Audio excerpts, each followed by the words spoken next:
Magandang araw po sa inyong lahat, Sir Blair.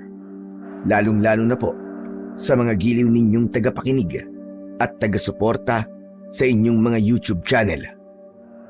Ang aking kwentong ibabahagi po ay naganap noong 1993. Ang istoryang ito ay tungkol sa itinuturing na isa sa pinakamagandang lawa sa buong mundo, ang lawa ng Taal.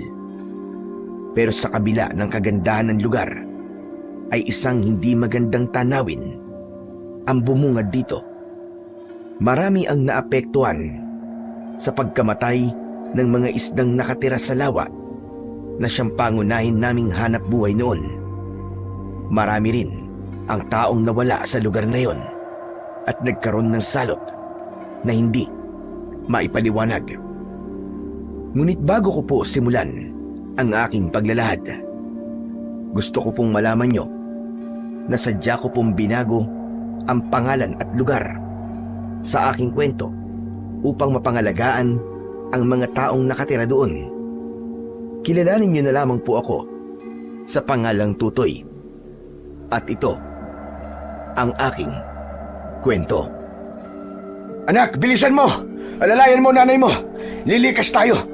Nag-aalboroto na naman ang bulkan! Tay, nahihilo po ako. Ang lakas po ng lindol eh. Natatakot po ako, Tay. Huwag kang matakot, anak. Sige na, kailangan na nating umalis sa lugar na to. Bilisan yung kumilos, Lydia! Hawakan mo ang kamay ko.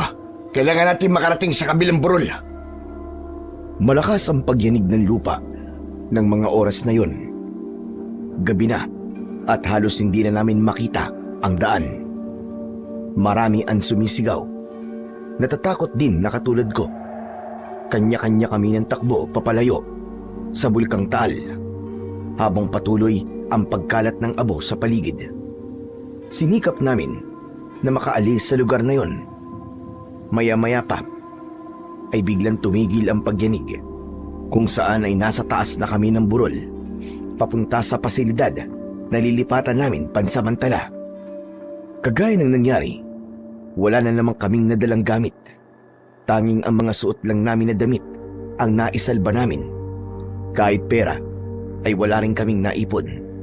Dahil ng mga panahon na yon, namatay ang mga isda sa lawa.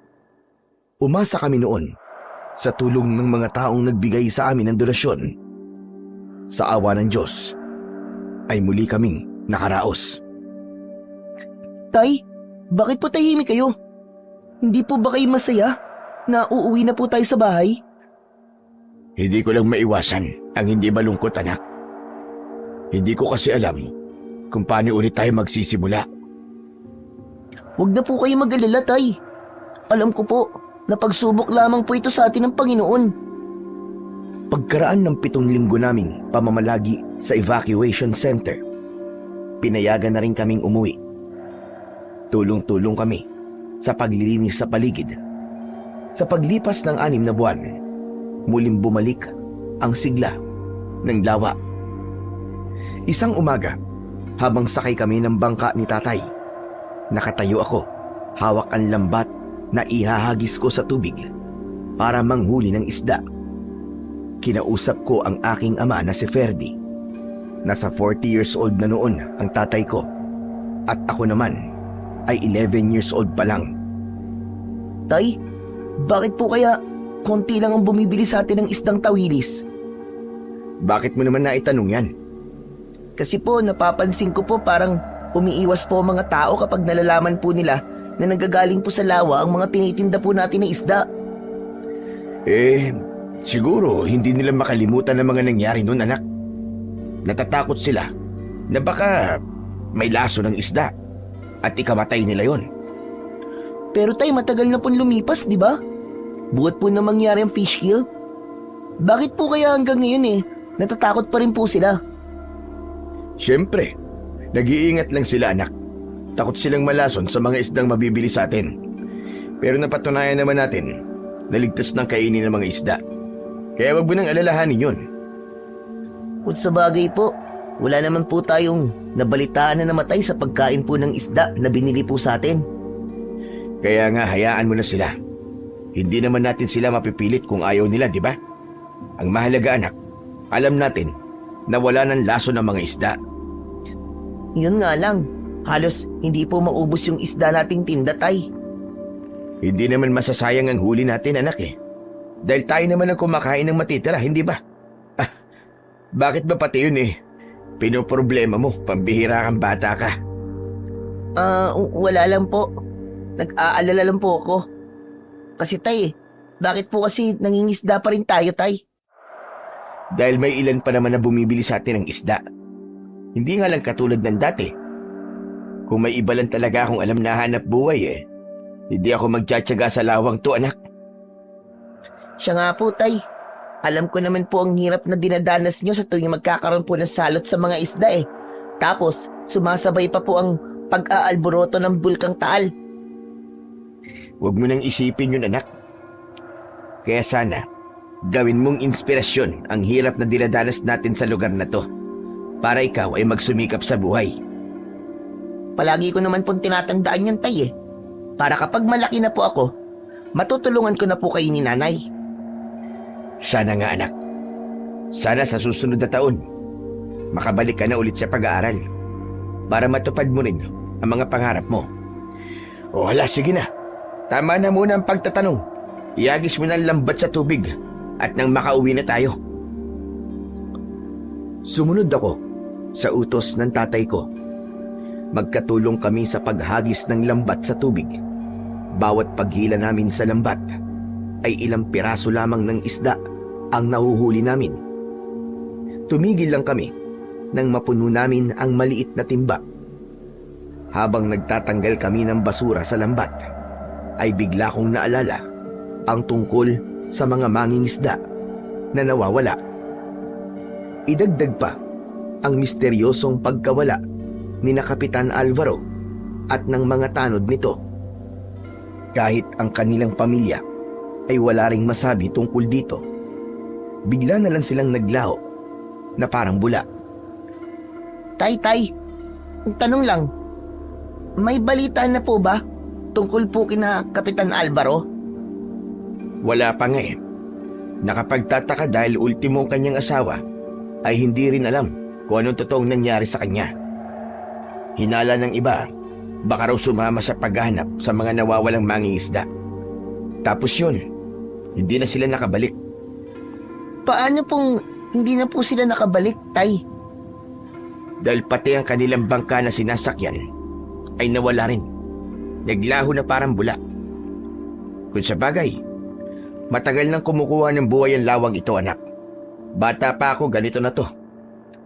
Kaya anak, may posibilidad na baka patay na rin sila. Ano po? Paano po ang barangay natin? Sino na po ang mamumuno dito? Meron na siyang kapalit, anak. Pero pansamantala lang yun. Si Paulo, yung maigpit niyang kalaban nung nakaraang eleksyon. Si Kapitan Paulo ang humalilipan samantala kay Kapitan Alvaro habang wala pang pag-usad ang imbestigasyon sa pagkawala ng mga kawani ng barangay. Magmula nang maging kapitan si Paulo, humigpit ang patakaran sa aming lugar. Bawal mangisda at lumapit sa lawa. Katwiran niya ay delikado raw ang tubig dahil pumapatay ng tao. Pero dahil sa kawalan, napilitan kami ni tatay na mangisda para matugunan ang aming mga pangangailangan sa araw-araw. Ang totoo, hindi sana ako kasama ni tatay sa pangingisda. Pero dahil likas na sa akin ang pagiging matigas ang ulo, palagi akong tumatakas at sumusunod sa kanya. Kaya wala na siyang nagagawa kapag nauuna na akong umakyat ng bangka. Nang marinig ko ang tungkol sa pagkawala ng mga kawani sa barangay, hindi ko maiwasan ang hindi magduda. Kaya muli kong kinausap ang aking ama. Tay, hindi po kaya meron pong kumukuha sa kanila? Hindi kaya meron po pumatay kina Kapitan Alvaro at sa mga taong pong nawawala po sa baryo natin? Anak naman, tigilan mo nga yung pagtatanong mo. Baka mamaya mapahama ka pa niyan eh. may makarinig sa'yo. Isipin pa nila may alam ka sa mga nangyayari sa paligid natin. Bakit po, Tay? Tama po bang hinala ko? Hinaan mo ang boses mo. Baka mamaya nga'y may makarinig sa'yo. Sabihin niyo na po kasi, Tay. Totoo po bang hinala ko, Tay? Ay nako. Hindi ko alam kung dapat ko bang sabihin sa'yo tungkol dito. Pero kailangan mo rin sigurong malaman ng ganitong klaseng impormasyon. Para naman, matakot ka na lumabas ng bahay. Lalo na kapag gabi na. Bakit, Tay? Ano po ba yun? Sabihin niyo po sa akin. Kahapon, nagkaroon kami ng pagpupulong ng samahan ng mga mangingisda. Hindi raw talaga bastang nawala si na kapitan at ang mga tanod niya. Hinala ng mga tao, pinatay sila ng mga taong makikinabang sa lahat kapag nawala si kapitan. Ano po? Sinasabi po ba niyo na may kinalaman po si Kapitan Paulo? Di ba po, siya po yung pumalit kay Kapitan nang mawala po siya? Hindi pa naman kami sigurado sa hinala namin, anak. Pero yun talaga ang posibleng dahilan kung bakit sila nawala. Bakit niyo po ba naisip yun, Tay? Dahil yun talaga ang nararamdaman namin lahat. Natatandaan mo ba yung dalawang mangingisda na natagpo ang patay sa gilid ng lawa? Usap-usapan sa lugar natin na pagkatapos daw mamatay ang mga yon, nawala rin si na kapitan at ang mga tanod niya. Kaya lumakas ang kutob namin na tama ang iniisip namin. Ang ibig niyo po bang sabihin nakita po nila Kapitan ang pangyayaring yun? Kaya nadamay po sila? Ganun po ba, Tay? Oo, anak. Sinabi ko to sa'yo para mag-iingat ka sa mga tanong mo. Lalo na kung may mga tao sa paligid.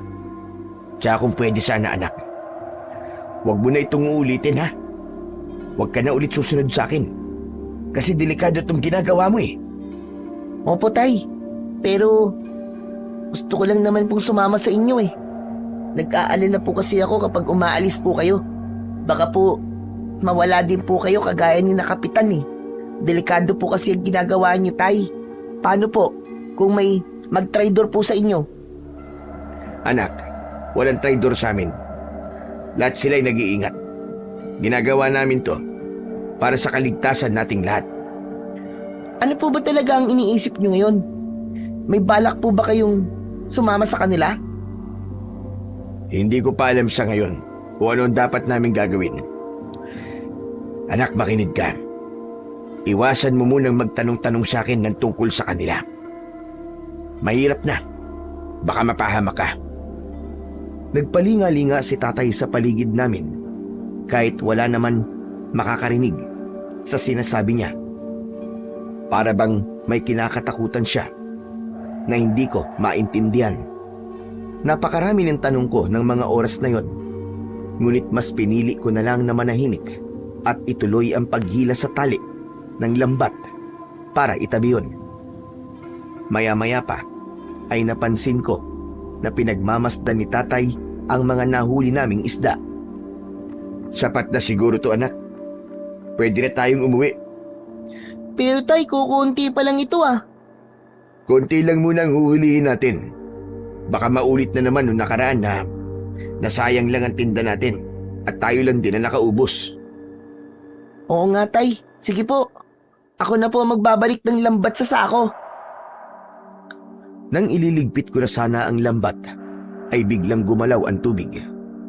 Malakas ang hampas ng alon sa bangka namin, mula naman sa bangkang dimotor na sinasakyan ni Kapitan Paulo.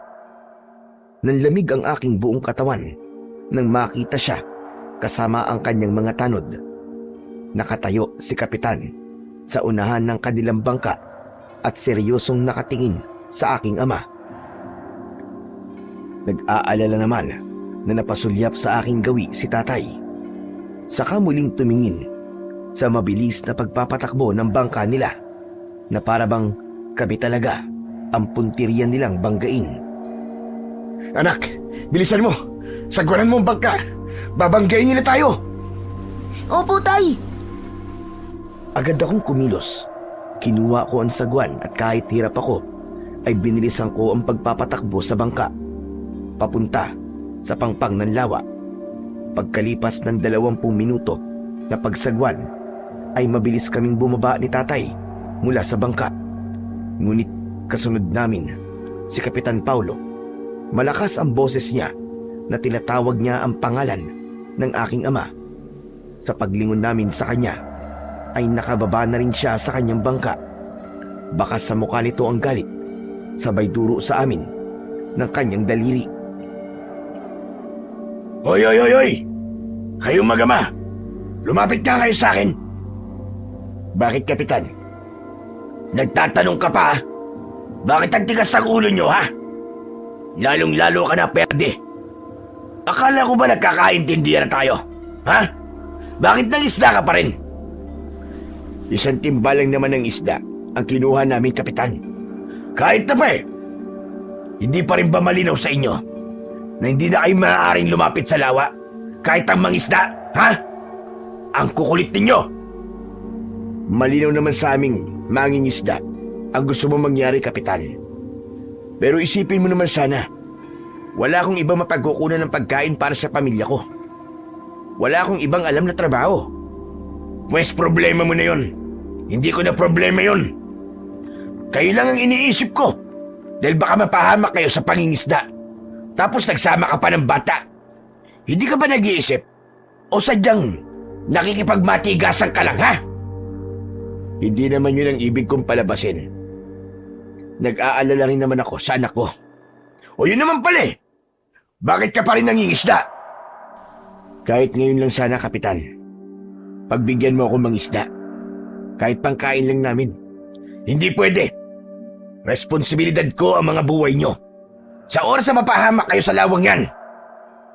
Hindi pwede ang katigasan ng ulo mo sa akin, Perdi. Matuto kang sumunod sa ordinansang pinapatupad ko. Sabihin mo rin yan sa mga kasama mo. Pero Kapitan, tumigil ka na. Wala nang pero. Baka hindi mo alam. Marami ang nakakarating sa akin reklamo tungkol sa'yo. Kaya makinig ka sa mga sinasabi ko. Huling pakiusap ko na to, Perdi.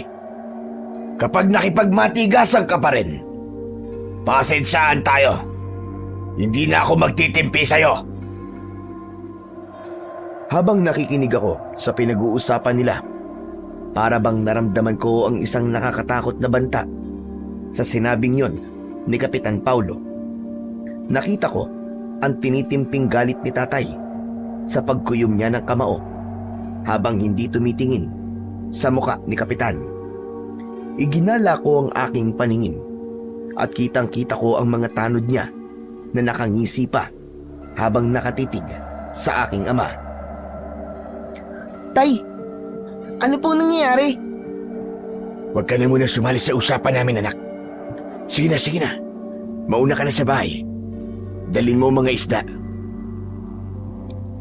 Iwanan mo rito ang isda, bata. Dahil kapag nakita yan ng mga inggiterong mangingisda, iisipin nila na hinayaan kong mangisda ang tatay mo. At baka sabihin pa nila na meron akong pinipili. Meron akong kinikilingan. Kaya ibalik mo ang mga yan sa tubig. Ano po? Pero patay na po ang mga isda na to eh. Sayang naman po ito, Kapitan. Kapag sinabi kong ibalik mo ang mga isda sa lawa. Wala akong pakialam kahit patay na mga yan. Huwag mo naman sigawan ng anak ko. Nangihinayang lang siya sa mga isda. Marami nagugutom. Tapos ikaw magtatapon ka lang ng pagkain. Pag sinabi kong hindi pwede, hindi pwede. Itatapon niyo ba mga isda? O sisirain ko ang bangka niyo nang wala na kayong magamit? Gawin mo ang gusto mo. Basta hindi kami magtatapon ng mga isda sa lawa. Busong ang tawag sa ganun. Yung nag-aaksaya ng pagkain. Nagulat ako nang agawin ni Kapitan ang timba sa kamay ko at siya mismo ang naghagis ng mga isda sa tubig ng lawa. Napakuyom ang aking kamao dahil sa galit. Bumakas ang panghihinayang sa anyo ng aking ama. Naramdaman ko ang awa para kay tatay habang malungkot niyang pinapanood kung paanong sipain ni Kapitan ang aming bangka. Mabuti na lang at hindi tuluyang nasira yon.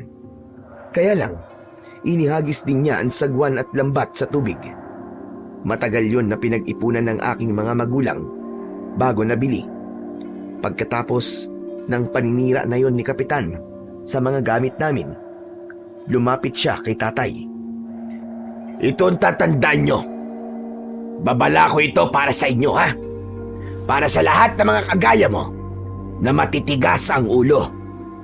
Sa oras na makita kita ulit na nangingisda sa lawa, hindi ko na yung palalampasin pa. Bibigyan ko kayo ng kaparusahan. Naiintindihan mo ba, Perde? Kapakanan nyo lamang ang iniisip ko. Kapakanan ko lang ba, Kapitan, ang iniisip mo? O ang kasakiman mo na gusto mong masulo ang lawa? Alin ka dun? Anong sabi mo?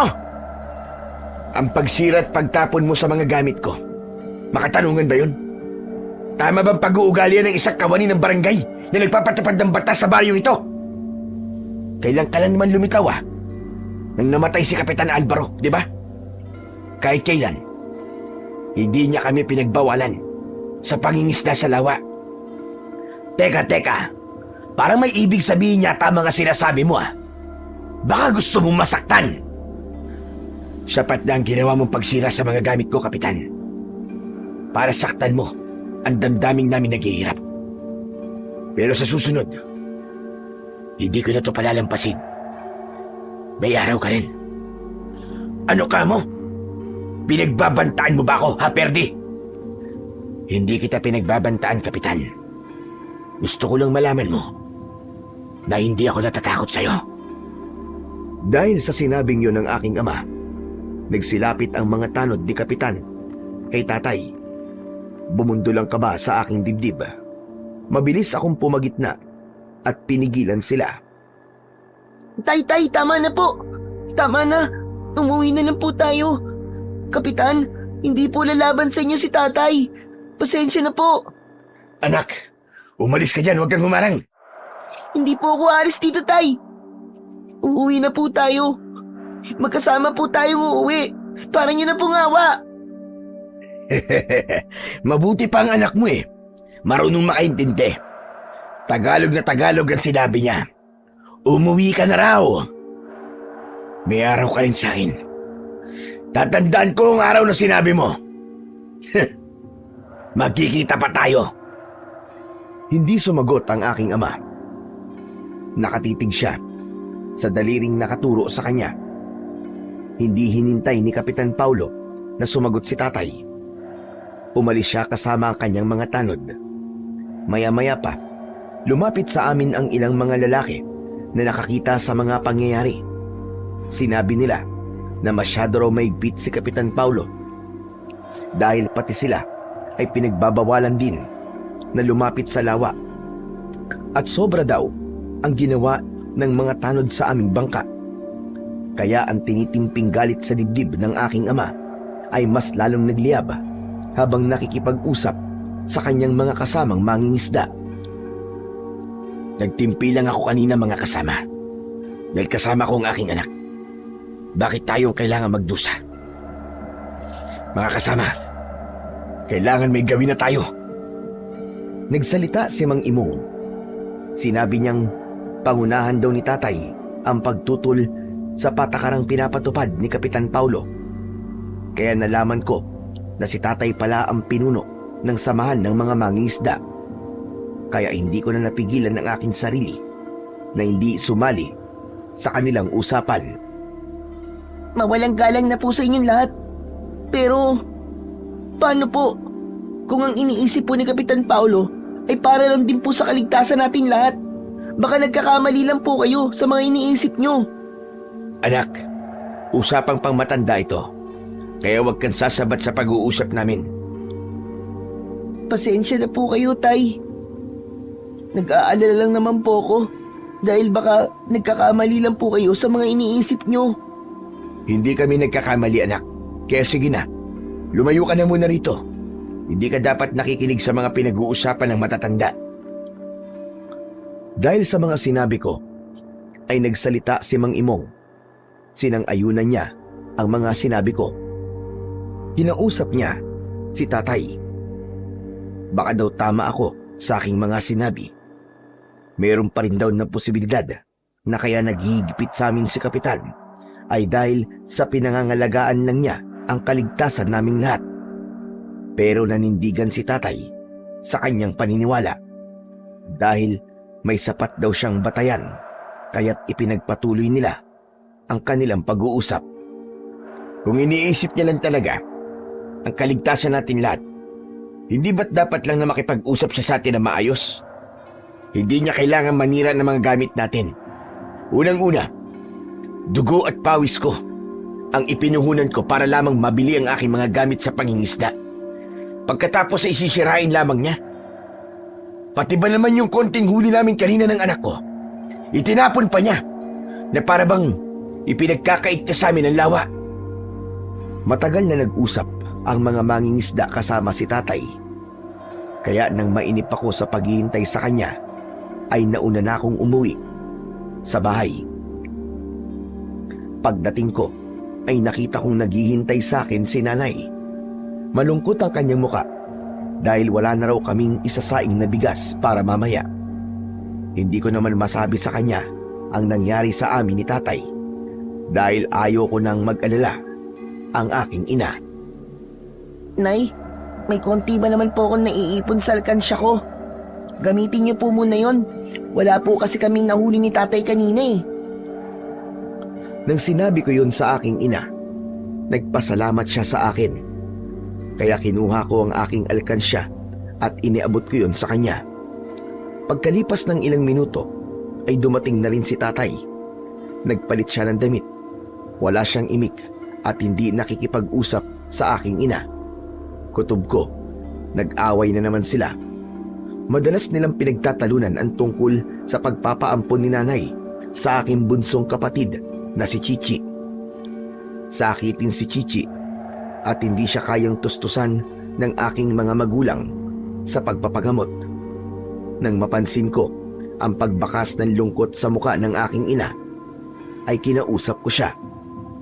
Nay, wag na po kayo malungkot. Hayaan niyo na lang po muna si tatay.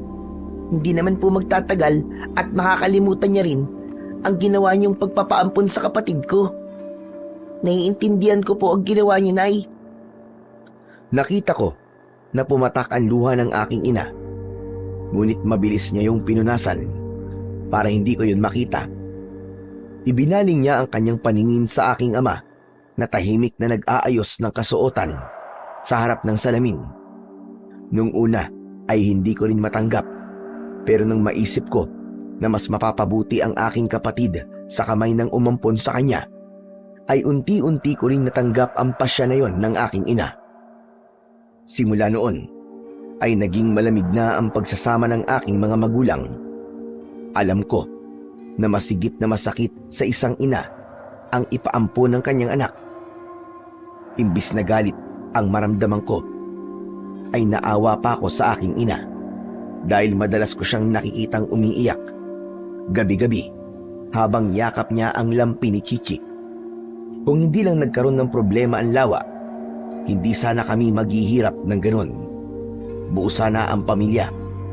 Yun ang dahilan kung bakit nag-iipon ako ng pera para kapag may sapat na akong ipon, ay babawiin ko ang kapatid ko. Pagkatapos na magbihis ng aking ama, dumaan siya sa aking harapan. Nagmamadali siyang umalis, ngunit humabol ako sa kanya. Tay, sandali! Tay, saan po kayo pupunta? Diyan ka na lang. Huwag kang susunod. Pupunta lang ako kay paring Felix. Tay, sama po ako sa inyo. Huwag na nga matigas ang ulo mo, Totoy. Hindi pwede yung bata ron. Isa pa, importante ang pag-uusapan namin doon. Samahan mo na lang ang nanay mo. At baka pati ang sarili niya ipaampun na rin sa iba. Mawalan ka pa ng nanay. Sige na. Bumalik ka na rin sa bahay. Tatay naman hanggang kailan po ba kayo magagalit kay nanay? Kapag naibalik niya na ang kapatid mo, baka sakaling mapatawad ko pa siya. Sige na, alis na ako. At wag na wag ka susunod Dahil kung hindi, malilintik ang ka talaga sa akin. Kapag nauungkat, Ang tungkol kay Chichi, umiinit ang ulo ng aking ama. Kaya hinayaan ko siyang maglakad papalayo sa aking kinaroroonan. Pero hindi naman nawala sa aking dibdib ang labis kong pag-aalala. Matagal na sila nag-usap kanina ni Mang Felix at Mang Emong. Pagkatapos, babalik na naman si tatay dun. Parang iba ang kutob ko ah. Para bang may pinaplano siya na hindi maganda. Kahit na ano mangyari, kailangan ko siyang pigilan. Susundan ko siya. Hindi na lang ako magpapahuli para hindi niya ako mapagalitan. Kahit hindi sabihin ni tatay kung saan siya pupunta, alam ko na makikipagkita siya sa unyon nila o samahan ng mga mangingisda na kumakalaban sa patakaran ng mga namumuno. Kaya ng mga sandaling yon ay naisip ko na sundan siya ng palihim. Tumakbo akong pabalik sa bahay. Agad-agad akong nagpalit ng damit. Dinala ko ang aking tirador at nagpaalam ako sa aking ina. Nay, babalik din po ako kaagad ah. May kailangan lang po akong puntahan. Ayaw akong payagan ni nanay dahil baka raw malaman ni tatay na umalis ako. Nag-aalala siyang baka mapagalitan na naman ako. Pero dahil nga matigas ang ulo ko, ang gusto ko pa rin ang nasunod. Mabilis ang aking takbo na tinahak ang daan na dinaanan ng aking ama. Habol ang sarili kong hininga. Tahimik akong nagtago sa likod ng mga puno na madadaanan ko. Hindi nagtagal, natanaw ko si tatay. Lumapit siya sa kanyang mga kasama na nakaupo sa mahabang bangko at may maliit na lamesa sa harapan. Mula sa aking pinagtataguan sa likod ng nyug, naririnig ko ang sinasabi ni tatay, kausap sina Mang Emong at Mang Felix. Tama kayo mga kasama. Kung may hinala kayo sa mga nangyayari, kailangan tayo mismong umalam. Tayo magmamatsyag sa paligid. Kapag napatunayan natin na nagsisinungaling sa atin si Kapitan, tayo mismo magpapalaya sa kanya dito sa ating lugar. Wala siyang karapatan na pagbawalan tayo sa ating hanap buhay. Kitang-kita ko ang galit sa anyo ng mga kasama ni tatay habang itinataas nila ang kanilang itak bilang pagpapakita nila ng pakikiisa sa nais mangyari ng aking ama. Bumundol ang kaba sa aking dibdib dahil sa takot. Nag-aalala ko na baka yun din ang maging dahilan ng pagkapahamak ng aking ama. Grabe, ang tagal naman ng pagpupulong nila. Ano pa kaya ang kanilang mga pinag-uusapan? Teka, hindi ko na sila marinig ah. Bakit kaya humina ang kanilang boses? Halos tumagal ako ng 2 oras sa pagbabantay sa aking ama. Maya-maya pa ay nakita kong kausap ni tatay si Mang Felix at Mang Imong. Pumasok sila sa loob ng bahay, kaya nagkaroon ako ng pagkakataon na lapitan ang kubo ni Mang Felix. Idinikit ko ang aking tenga sa dingding at pinakinggang mabuti ang kanilang mga pinag-uusapan. Kung nagdududa ka, sa sunod-sunod na pagkawala ng mga kasama natin, dapat ay magkaisa na tayo para malaman natin kung anong totoo. Baka dahil sa politika, kaya nawawala si Kapitan. Pero kung wala namang kinalaman si Kapitan Paulo sa lahat ng mga nangyayaring ito, babalik tayo mula sa umpisa ng ating investigasyon. Basta, kung ano na pagkasunduan natin kanina, yun na ang magiging plano natin. Sumagot si Mang Felix at sinabi niya sa aking ama na mamayang gabi raw ay magmamatsyag daw sila sa pangpang ng lawa upang makasiguradong totoo ang kumakalat na balita tungkol sa dahilan ng pagkawala ng mga kawani ng barangay. Uhulihin nila si Kapitan Paulo upang matigil na ang kanilang mga iniisip sa punong barangay. May mga ilan daw na nakakita sa mga tanod ni Kapitan Paulo. Palihim daw ang mga ito na nagpupunta sa lawa na para bang nangingisda. Kaya ang gusto nilang malaman ay kung ano ba talaga ang totoong motibo nito sa pagbabawal sa kanila sa pangingisda. Kung ganun, magsabi lang kayo sa akin at handa akong makipagtulungan. Kung mamaya natin gagawin ng plano, hintayin niyo ako sa ating tagpuan. Sumagot si Mang Felix sa sinabing yon ng aking ama. Makakaasa raw sila na matutuldukan na ang kanilang mga hinala mamayang gabi. Kahit delikado raw ang kanilang gagawin, ay handa raw nilang isugal ang kanilang buhay. Nagpaalala rin si Mang Imong na kailangan daw ng iba yung pag-iingat sa kanilang mga gagawin. Nang marinig ko yun, ay hindi ko naiwasan ang hindi mag-alala para kay tatay. Kailangan kong bantayan si tatay. Masiguro ko lang ang kaligtasan niya.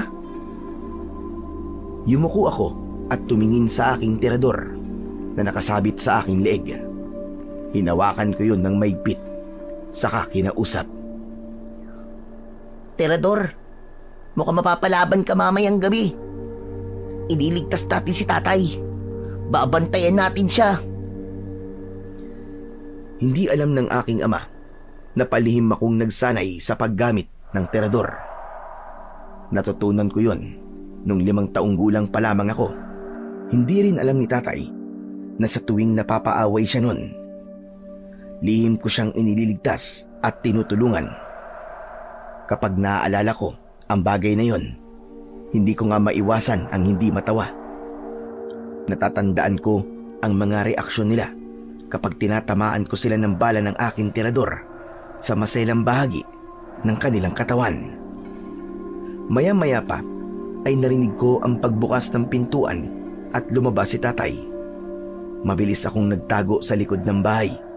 Hinintay ko na makaalis si tatay bago ako lumabas sa pinagtataguan ko. Nang masiguro kong walang makakakita sa akin, ay saka ako naglakad pabalik sa bahay. Habang naglalakad, ay nakita ko si tatay. Nagmamadali siyang lumapit sa mga lalaking nagkakagulo sa gilid ng bangka. Marami ang tao na nandoon at ang iba naman ay napapasuntok pa sa hangin nang dahil sa galit. Hala, ano kaya ang nangyayari?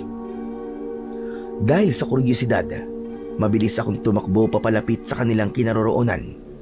Pagkarating ko, tumambad sa aking paningin ang putol na binti ng isang tao.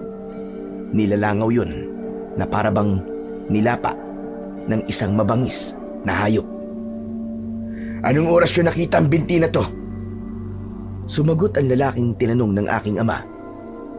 Sinabi nito na kanina lang daw nila nakita ang binti ng tao. Dahil abala si tatay sa pakikipag-usap sa mga taong naroroon, hindi niya ako napapansin. Kaya na magkatamaan kami ng paningin, ay agad siyang lumapit sa akin at mahigpit niya akong hinawakan sa braso. Halos bumaon ang kanyang kuko sa aking balat at kita ko ang takot sa kanyang mga mata. Tutoy, anong ginagawa mo rito? Sumunod po ako sa inyo. Tay, aray, bitiwan niyo po ang braso ko, nasasaktan po ako. Ang tigas talaga ng ulo mo. Hindi ba't sinabi ko sa'yo na doon ka lang sa bahay? Tay, nasasaktan po ako, tama na po. Ang sakit na po ng braso ko. Talagang masasaktan ka sa akin. Teka, kanina mo pa ba ako sinusundan, ha? Ngayon lang po, tay. Dito ko lang po kayo nakita. Huwag kang magsisinungaling sa akin, Tutoy, ha? Magsabi ka ng totoo. Kahit nasasaktan ako, ay hindi talaga ako nagsabi ng totoo kay tatay. Ayoko na malaman niya na balak kong sumunod sa kanya mamayang gabi. Napuno ng takot ang dibdib ko dahil mas lalong humihigpit ang pagkakakapit niya sa aking braso. Tay, hindi po ako nagsisinungaling. Totoo po, na dito ko lang po kayo nakita. Kapag nalaman ko talaga na nagsisinungaling ka sa akin, Tutoy, humanda ka. Malalaman mo kung paano ako magalit. Hala, sige na. Umuwi na tayo. Sa susunod, ha? Huwag mo nang uulitin to. Ang alin po, tayo, wag ko nang uulitin. Ang hindi makinig sa akin. Lalo ng pagtingin sa putol na binti na yun. Naiintindihan mo ba? Opo, tay. Pasensya na po. Pwede niyo na po bang bitiwan ang braso ko, tay? Ang sakit-sakit na po talaga eh. Saka lang lumuwag ang pagkakahawak ng kamay ni tatay sa aking braso. Dahil sa sakit ay nahawakan ko yun at minasahe habang nakasunod sa kanya sa paglalakad. Tay, ano po ba talagang nangyayari? Bakit po may putol na binti doon? May namatay po ba? Huwag mo nang alamin kung ano yun. Ayoko na makakakita ka ng ganon dahil bata ka pa. Sige na, bilisan mo na sa paglalakad. Iniwan mo pati ang nanay mo. Ang kulit-kulit mo talagang bata ka kahit kailan. Pasensya na po, Tay.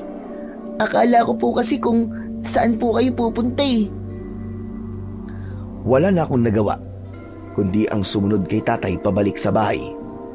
Pagdating namin sa bahay ay nadatnan namin si nanay na natutulog sa katre. Ginising ni tatay ang aking inang natutulog. Nagtataka naman na napabalikwas ng bangon si nanay. Saka tumingin sa akin at nagtanong kung ano ang nangyayari. Itong anak mo, hindi mo na malayan na sumunod pala sa akin kanina. Pambihira talaga oh. Wala ka man lang pakialam sa anak mo. Dahan-dahan na bumangon si nanay habang nakatingin sa akin. Sinabi niya kay tatay na hindi niya alam kung saan ako nagpunta dahil umalis daw kagad ako. At sabihin mo, wala ka lang talagang pakialam sa anak natin. Hindi ko nga alam kung bakit nakikisama pa ako sa iyo eh. Kaya ka siguro iniwan ng tatay mo sa iyong ina. Dahil alam niya na wala kang kwenta. Dahil sa sinabing yun ni tatay kanina, naubos na ang pasensya ng aking ina at sinampal ang aking ama. Nagulat ako nang sumigaw si nanay habang umiiyak. Sinabi niya kay tatay na matatanggap daw niya ang galit ng aking ama. Wag lang daw siya pagsasalitaan na walang kwenta. Bakit? Hindi ba totoo? Tay, tama na po. Huwag na po kayong magalit kay nanay. Wala po siyang kasalanan. Ako po may kasalanan, Tay. Ako po makulit. Ako na lang po ang pagalitan niyo, Tay. Tama na po. Mabuti naman at alam mo, nakasalanan mo lintik ka. Manang-mana ka talaga sa nanay mo. Makasarili. Sa susunod na umalis ka pa sa bahay nang hindi nagpapaalam, humanda ka talaga sa akin. Makikita mo talaga ang hinahanap mo. Tatamaan ka na. Sinasabi ko sa'yo. Tandaan mo yan. Ano po bang ikinakatakot niyo, Tay? Tsaka bakit po ba kayo galit na galit? Magtatanong ka pa? Alam mo naman, hindi ba? Kung bakit ako naghihigpit sa'yo. Dahil may bata rin na nawawala sa baryo natin at natagpuan siyang patay. Hindi mo ba napansin ang putol na binti ay pag-aari ng isang bata? Sobrang takot ko kanina, alam mo ba yun? Dahil iniisip ko na baka ikaw ang batang napahamak, na baka sumunod ka sa akin ang hindi ko alam. Kaya huwag ka nang lalabas ng bahay magmula ngayon. Dito ka lang. Naiintindihan mo ba ako, Tutoy? Opo, Tay. Naiintindihan ko na po. Huwag mo akong susubukan, Tutoy, ha? Alam mo kung paano ako magalit. Kapag hindi ka pa nakinig sa mga pinag-uutos ko sa'yo, ikukulong talaga kita rito sa bahay para magtanda ka. Opo, Tay. Hindi na po mauulit. Makikinig na po ako sa inyo. Tay, patawad po. Yun ang kauna-unahang pagkakataon na nasigawan ako ng ganon ni tatay. Nilapitan naman ako ni nanay at niyakap sa aking balikat. Inawat niya si tatay. Bakit daw nagkakaganon ang aking ama? Samantalang kanina naman daw ay maayos pa ang ugali nito. Hindi sumagot ang aking ama. Sa halip, lumabas siya ng bahay para magpalipas ng sama ng loob. Saka naman ako kinausap ni nanay. Sinabi niya na wag daw sumama ang aking loob sa aking ama dahil mali naman daw talaga ang ginawa ko. Alam ko naman po yun, Nay. Alam ko po na mali po talaga yung ginawa ko. Pero, Nay, nag-aalala rin po ako kay tatay. Natatakot po ako na baka magaya po siya kay Kapitan Alvaro. Niyakap ako ni nanay para tanggalin ang pag-aalala ko. Sinabi niyang may awa din ang Diyos at hindi niya pababayaan si tatay. Pero kahit sinabi yun ni nanay, Hindi magbabago ang plano ko na sundan pa rin si tatay mamayang gabi. Lalo na at alam ko ang balak niyang pagmamatsyag mamayang gabi. Hindi ko hahayaan na umalis si tatay ng mag-isa. At yun na nga. Pagsapit ng gabi, narinig ko ang dahan-dahan na pagbukas ni tatay sa pinto ng aming bahay. Alam ko na lumabas siya ng mga sandaling yon. Nang marinig ko yon, ay maingat din akong bumangon at inihanda ang aking tirador. Isinabit ko yon sa aking leeg at dumakot ng maraming hulin sa aking lagayan na Tupperware. Saka isinilid ko sa bulsa ko ng aking salawal. Sinulyapan ko muna ang aking ina na mahimbing na natutulog. Pagkatapos ay maingat akong lumabas ng aming bahay. Mabuti na lang, maliwanag ang sikat ng buwan. Nakikita ko ang daan kahit gabi na. Bulong ko sa sarili ko. Hinubad ko ang aking tsinelas upang hindi maramdaman ng aking ama ang pagsunod ko sa kanya. 15 minuto akong nagpalipat-lipat sa mga puno para magtago. Hindi ko inaalis ang aking paningin sa kinaroroonan ng aking ama. Ngunit pagsapit ni tatay sa pangpang ng lawa, napansin ko na bigla siyang nagtago sa likod ng malaking bato. Ganun din ako. Nagtago rin ako sa likod ng puno. Mula sa aking pinagkukublihan, nakikita ko kung ano ang nangyayari sa unahan ng aking daan. Natanaw ko ang 5 anino ng lalaki. Nakaharap sila sa 2 tao na nakagapos ang mga kamay habang nakaluhod sa lupa. Kasunod ng malakas na boses ng isang lalaki na parabang pamilyar sa akin. Anak ng putya, oh! Akala nyo ba hindi ko malalaman na nagpaplano kayo ng mga kasama mo para patalsikin ako sa pwesto? Pwes, kayo ang una kong patatalsikin. Buburahin ko kayo sa baryong ito na kahit ang mga bakas sa mga paa nyo ay hindi na nila makikita. Kahit medyo malayo sila sa aking kinatatayuan, ay dinig na dinig ko ang tunog ng suntok nila sa katawan ng 2 lalaki, habang si tatay naman ay hindi mapakali sa pinagtataguan niya. Ipinagdasal ko ng mga oras na yon na sana ay wag nang makialam pa si tatay. Pero kilala ko ang aking ama, lalo na at mga kasama niya ang nasa panganib. Dahil kung napaaga-aga ng konti ang pagdating ni tatay sa tagpuan nila, baka kasama na siya ngayon sa mga pinahihirapan ng mga taong yun. Bumundol ang kaba sa aking dibdib, kaya hinubad ko ang aking tirador at umikot ako sa kabilang puno. Maingat ang aking hakbang na sinipat ang mga lalaki. Binalahan ko ng hulin ang aking tirador. Saka itinutok sa lalaking nakatayo patalikod sa akin. Tinamaan ng hulin sa batok ang lalaki. Aray ko! Anak ng... Sino yun? Sinong bumato sa akin? Lintik na! May dugo ah! Hanapin niyo yun! Iharap niyo sa akin na may gawa nito! Halos magwala sa galit ang lalaking yon. Inulit ko ang ginawa ko. Tinirador ko ang maselang parte ng katawan ng mga alagad niya. Namilipit sila sa sakit habang nagsisisigaw dahil sa galit. Biglang nawala ang aking takot at napalitan yun ng tuwa. Lalo na nang makita ko sila. Nagkandagulong-gulong sa lupa at hawak ang maselang parte ng kanilang katawan.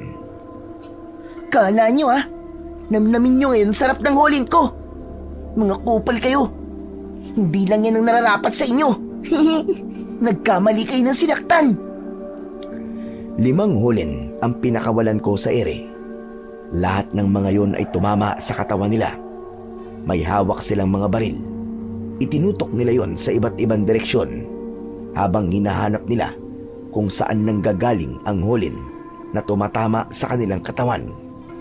Kaya pansamantala ako nagtago sa likod ng bato.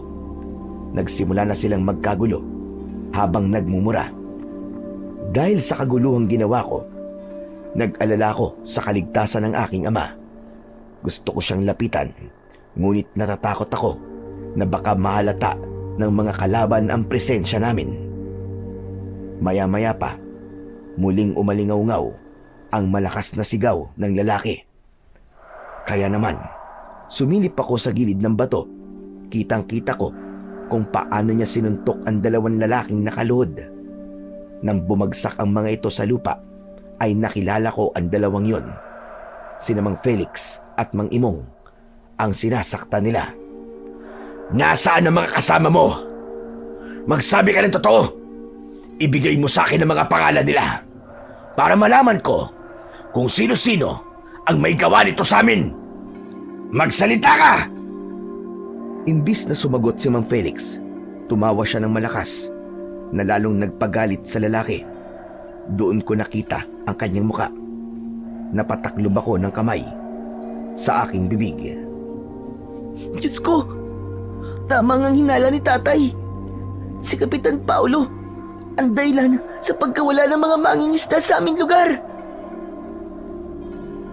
Muling sinipa ni Kapitan Paulo si Mang Felix, kaya gumulong ito sa lupa. Isinunod niya si Mang Imong na paulit-ulit na sinipa sa tagiliran. Sa kabila ng sakit na nararamdaman ng mga ito, matapang silang nanindigan na hindi magsabi ng totoo. At dahil walang natanggap na sagot si Kapitan Paulo sa mga ito, humugot siya ng kutsilyo. Nanlaki ang aking mga mata at hindi kagad ako nakagalaw. Sa bilis ng pangyayari, hindi ko sila nailigtas. Nanginginig ang aking mga kamay nang makita kong paulit-ulit silang sinaksak ni Kapitan Paulo sa katawan. Yun din ang unang pagkakataon na nakakita ko ng taong pinapatay. Hindi ko namalayan na tumutulo na pala ang luha ko mula sa aking mga mata. Dahil sa takot ay mabilis akong tumakbo sa kinaroroonan ng aking ama. Nagulat siya nang makita niya akong may hawak na tirador. Anak ng putya, Tutoy! Ikaw! Ikaw ang tumarget sa kanila kanina! Opo, tay. Ako nga po. Diyos ko, anak! Bakit mo yun ginawa? Dahil natatakot po ako na baka saktan po nila si Mang Felix at Mang Imong. Nag-alala po ako na baka lumabas po kayo para po tulungan sila. Kung ganun, kanina mo pa pala ako sinusundan at magkasabay tayong dumating dito. Pambihira ka talagang bata ka. Ano ba sa palagay mong ginagawa mo? Ano ba sa tingin mo nangyayari ngayon, ha? Laro-laro lang ba ito? Tay, alam ko po na hindi po ito laro. Dahil pinatay po ni Kapitan Paulo si Mang Imong at Mang Felix. Yun din ang mangyayari sa atin kapag nakita nila tayo rito, anak. Bakit ka pa sumunod dito? Napakatigas talaga ng ulo mo. Hindi mo ba alam kung anong gulong pinasok mo? Kapag nalaman talaga nila na ikaw ang tumira sa kanila, ano na? Lagot ka, anak. Papatayin nila tayo. Papatayin nila tayo, alam mo ba yun? Tay, nagawa ko lang naman po yun dahil nag-alala po ako sa inyo eh. Halina po kayo, tay. Umuwi na po tayo. Umalis na po tayo rito bago pa nila tayo makita. Lintik na yan. Hindi ka ba nakikinig sa akin? Hindi mo ba ako naiintindihan? Paano tayo aalis dito? Nagkalat na mga tanod ni Kapitan dahil sa ginawa mo. Tay, paano yan? Natatakot po ako. Paano na po tayo ngayon? Bigla ako niyakap ni tatay. Nang mga sandaling yon, ramdam na ramdam ko ang takot niya. Mas lalo kami nagtago sa likod ng bato. Panay ang dasal niya na sana ay huwag kaming makita ng mga tanod at hindi kami pabayaan ng Panginoong Diyos. Tay, halina po kayo. Umalis na po tayo rito. Ang tigas kasi ng ulo mo eh. Sinabi ko naman sa iyo na huwag kang susunod sa akin. Ngayon, hindi ko na alam kung anong gagawin ko. Hindi na natapos ng aking ama ang iba pa niyang sasabihin dahil naramdaman namin na hindi kami nag-iisa sa lugar na yon. Pag-angat ng aming muka, nakita ko ang dalawang lalaki. Hawak nila ang baril, nakatutok sa ulo namin. Nanginginig ang kamay ni tatay nang hawakan niya ang kamay ko Dahan-dahan kaming tumayo at itinago ako ni tatay sa kanyang likod. Itinago ko rin ang aking tirador sa aking bulsa. Maya-maya pa ay nakita namin si Kapitan Paulo. Nakangisi siya habang nakatingin sa aming muka. Agad niyang sinuntok sa sikmura ang aking ama, kaya matapang kong sinipa siya sa binti. Pero hindi niya yun ininda at balak sana nasaktan ako. Pero tinabig ni tatay ang kamay ni Kapitan Paulo. Huwag mong sasaktan ang anak ko. Huwag mong ilalapat ang marurumi mong kamay sa mukha ng aking anak. At siya, pwede siyang manakit sa amin, ganun ba? Baka ikaw naman ang tumira ng holin sa amin kanina. Sumagot ka, Perdi. Oo, ako nga. Kaya huwag mong idadamay ang aking anak, hayop ka.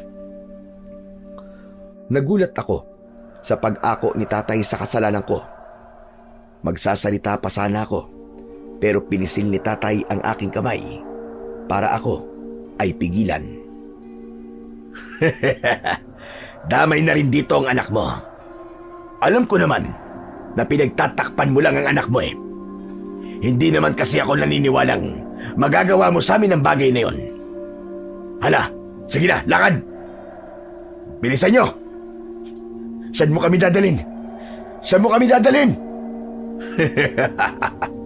Sa impyerno!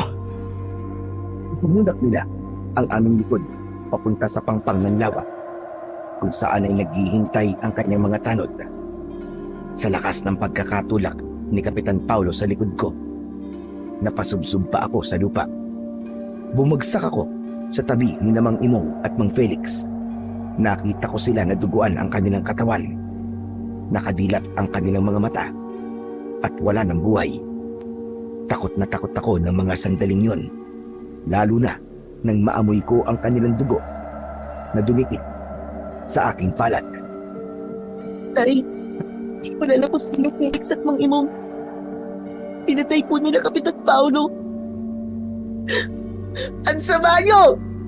Mga alimaw kayo! Mga alimaw! Ang mga wala kayong awa! Ganyan din ang mangyayari sa inyo ng tatay mo. Pinapatay ko mga taong mahilig kumontra sa mga kagustuhan ko. Hala, sige, luhod! Lumuhod ka! Lalong-lalo ka na, Perdi. Gusto kong magmakaawa ka para sa buhay nyo ng anak mo. Sa Diyos lang ako luluhod at hindi sa katulad mong demonyo. Hindi mo kami mapapatay ng anak ko. Ganun ba? Tignan ko lang kung hanggang saan ang tapang mo. Kung kaya mong panindigan ang hindi pagluhod sa akin habang sinasaktan ko ang anak mo.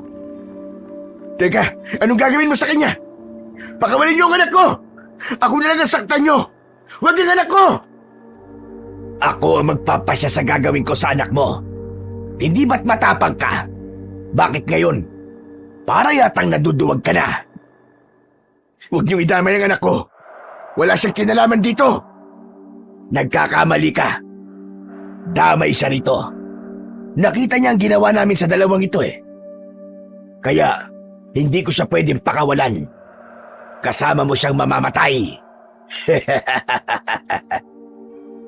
Pagkasabi nun ni Kapitan Paulo, ay lumapit siya sa akin. Inutusan niya ang kanyang mga tanod. Sa pilitan nila akong pinaluhod. Katabi si tatay, na sinipa nila ang tuhod, kaya bumagsak itong nakaluhod sa lupa. Kasunod ang pagsuntok nila sa sikmura ni tatay. Nagpumiglas ako sa pagkakahawak ng mga tanod sa tigkabilaan kong braso. Subalit malakas sila, kaya wala akong nagawa. Tumingin si Kapitan Paulo sa kanyang mga tauhan at inutusan niya ang mga ito. Sige na! Isako niyo ng dalawang bangkay. Ipakita niyo sa kanila kung anong ginagawa natin kapag kailangan nating magbawas ng mga taong matitigas ang ulo. Nang makaganti naman ako sa ginawa nila sa atin kanina. Sandali. Anong gagawin niyo sa katawan nila Imong at Felix? Panoorin mo na lang kung paano sila mabubura sa baryong ito. Kung anong ginagawa ko sa mga kagaya nyo. Lumapit ang dalawang tanod sa dalawang biktima. Hinugot nila ang kanilang itak sa bewang at mula sa aming harapan, pinutol-putol nila o chinap-chap ang katawan ni Mang Imong at Mang Felix.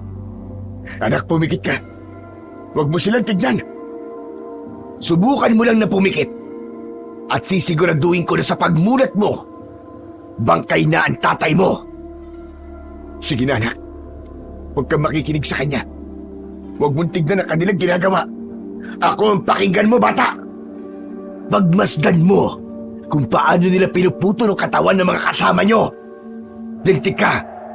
Akala mo ba, hindi ko alam na ikaw ang tumarget sa bato ko kanina? Nararapat lang yun sa'yo. Dahil lalimaw ka. Sige lang. Magtapang-tapangan ka lang, batang bubuit. Tignan mo kung ano ang ginawa ko sa mga kagaya mo. Pagmasdan mo ngayon kung paano ako magalit. Maliban na lang kung takot kang makakita ng taong kinakatay. Hindi ako natatakot. Kaya ko sila panoorin. Gagawin ko silang inspirasyon para mabuhay. Dudurugin kita. Wawasakin ko rin ang katawan mo! Aba! Matapang pala itong anak mo, Perdi, ah. Sayang naman. Dahil kasama mo siyang mamamatay. Mauuna ka mamatay sa amin ng anak ko, tandaan mo yan. Pagbabayaran mo ang kademonyoan mong ito. Umalingaw-ngaw ang malakas na tawa ni Kapitan Paulo. Agad niyang sinuntok sa mukha ang aking ama. Pagkatapos nun, pinagmasdan namin kung paanong isinlid ng mga tanod ang pira-pirasong katawan ni Mang Imong at Mang Felix sa sako. Saka kami kinaladkad pasakay sa bangka. Iginapos nila ang aming mga kamay. Nang matapos sila sa paggapos sa amin, nilagyan naman nila ng malaking bato ang dalawang sako. Dinala nila kami sa gitna ng lawa. Pagkalipas ng ilang minuto, inihulog ang dalawang sako sa tubig. Bumakas ang takot sa mukha ni tatay nang matuklasan namin ang ginagawang yun ni na Kapitan Paulo. Kaya pala, hindi na mahanap ang ibang mga nawawala sa aming baryo dahil itinatapon sila sa lawa. Mas lalong nag-alala si tatay nang lumapit sa akin si Kapitan Paulo. Hayop ka, huwag mo saktan ang anak ko. Ako na lang ang itapon niyo sa lawa. Huwag lang ang anak ko. Masyado ka naman yata nagmamadali para mamatay. Hindi ko hahayaan na mamatay kayo kagad nang hindi naghihirap, gunggong. 2 tao lang naman sa isang gabi ang pinapatay ko at hinuhulog dyan sa lawa. May nakalaan na araw para sa inyong mag-ama. Maghintay ka lang. At darating din tayo dyan. Demonyo ka. Bakit mo itong ginagawa? Simple lang. Para sa aking Panginoon, lahat ay gagawin ko. Isa pa, gusto namin masolo ang lahat ng isda na nandito. Dahil may plano ang aming boss na sakupin lahat ang mga taong nakatira rito. At sa bawat pagpapakain namin sa kanila ng katawan ng tao, mas lalo kaming lumalakas. Kampung ka ng kadiliman. Hindi ka magtatagumpay sa mga binabalak nyo. Tignan lang natin kung kaya mo pa kaming pigilan. Sige, bilisan yung pagpapatakbo ng bangka. Hindi na ako makapaghintay na maiharap sila kay Bossing. Saan mo ba kami dadalhin? Hayop ka. Ikaw siguro ang pumatay kina Kapitan Alvaro. Para ikaw ang pumalit sa kanya. Pambihira naman, oo. 6 na buwan na ako nasa pwesto, ngayon mo lang naisip yan? Pero hindi naman ako masamang tao. Igagala ko kayo sa lugar na pagdadalang ko sa inyo. Masaya ron, dahil marami kayong kasama. Ang boss namin, ang magpapasaya sa buhay nyo. Tay, ano pong gagawin nila sa atin? Natatakot po ako. Huwag kang mag-alala, anak. Nandito lang si tatay. Hindi tayo pababayaan ng Panginoong Diyos. Kaya huwag kang matakot. Dapat lang na matakot ng anak mo, Perdi. Dahil bilang na ang mga araw ninyo. Kahit na ano pa sabihin mo, hindi mangyayari ang binabalak mo. Hindi hahayaan ng Panginoon na manaig ang kasamaan. Mapatay niyo man kami ng anak ko. May tao pa rin na pipigil sa inyong kasamaan. Walang makakatalo sa akin, Panginoon. Yan ang tatandaan mo. Kaya huwag ka magsasalita ng ganyan. Wala ka sa simbahan, Bunggong! Ramdam ko ang tinitimping galit ni tatay para kay Kapitan Paulo. Ngunit wala siyang magawa para lumaban. Sakay ng bangka, binaybay namin ang lawa, paikot sa Bulkang Taal. Hanggang sa makarating kami sa isang maliit na baryo na halos nasa gilid lamang ng bulkan. Itinulak nila kami pababa sa bangka. Pagbaba namin, binugbog kagad nila si tatay, kaliwat kanan ng suntok na tinanggap ng aking ama mula sa mga tanod ni Kapitan Paulo. Wala akong magawa kundi ang umiyak at sumigaw. Huwag niyo po saktan ang tatay ko! Maawa na po kayo sa kanya! Panoorin mo, bata, kung paano namin ilalampaso ang pakialamero mong ama. Kung hindi siya nakialam at lihim na nakiisa sa unyon, hindi mangyayari sa inyo to eh. Sige, bugbugin niyo pa yan para masaya si Bossing kapag nakita siya. Kahit bugbugin niyo ako, mga dinapura kayong demonyo, hindi ko pagsisisiyan ang pagtulong ko sa kapwa ko mangingisda. Malalaman ng lahat ng tao ang tungkol sa kasamaan nyo. Hindi nila malalaman, Perdi. Dahil sinisigurado ko sa'yo, ilang araw lang din ang palilipasin. Magiging kalansay ka na rin na nakalubog sa tubig ng lawa. Gusto bang malaman kung ilang bangkay na ang itinapon ko sa lawang yon? Hindi sumagot ang aking ama. Sa halip, dinuraan niya ang muka ni Kapitan Paulo. Dala ng galit nito, gumanti si Kapitan ng suntok sa muka ni tatay. Pagkatapos, dinakot niya ang buhok ng aking ama at itiningala. Gusto kong malaman mo, nalampas si Sandaan na. Isandaan na ang napapatay ko. Pero hanggang ngayon, hindi pa rin nila alam na ako nasa likod ng pagkawala ng mga mangingisda. Maging ng mga tanod sa baryo nyo. Kaya huwag ka na magmatigas. Dahil malapit na rin kitang patayin. Pwes, hihintayin ko ang araw na yon. Kung kailan mo ako papatayin. Pero bago yun, gagawin ko muna ang lahat para ipaalam sa kanila na ang kapitan namin ay isang demonyo. Isang halimaw na walang kasing sama. Dahil sa sinabing yun ng aking ama, sinipa siya ng mga tauhan ni Kapitan Paulo. Gumulong sa lupa si tatay habang namimilipit sa labis na sakit. Dumugo ang kanyang labi at pumutok ang kanyang kilay. Tama na po! Tama na! Huwag niyo na po saktan si tatay! Tama na po! Sige, itayo siya at iharap na siya kay Bossing Ato. Pinagtulungan nila na buhatin ng aking ama at naglakad papunta sa Kakahuyan. Isang lugar yun na mula sa aking kinatatayuan ay tanaw ko ang bunganga ng Bulkang Taal. Pagkalipas ng ilang minutong paglalakad, tumambad sa aking paningin ang kulungan na gawa sa kahoy. Nanlaki ang aking mga mata nang makita ang mga lalaking nakakulong doon. Nanghihina at sugatan sila habang walang suot na pang-itaas na damit. Ang ibang mga bihag ay nanginginig ang katawan na para bang gutom na gutom. Napako ang aking paningin sa isang pamilyar na tao. Hindi ako maaaring magkamali.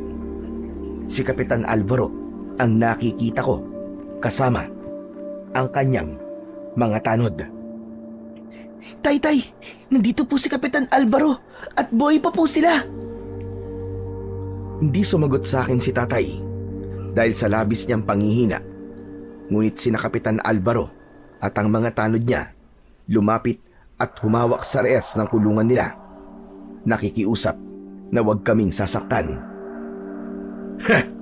Ang lakas talaga ng loob niyong makiusap kahit nasa bingit na rin kayo ng kamatayan.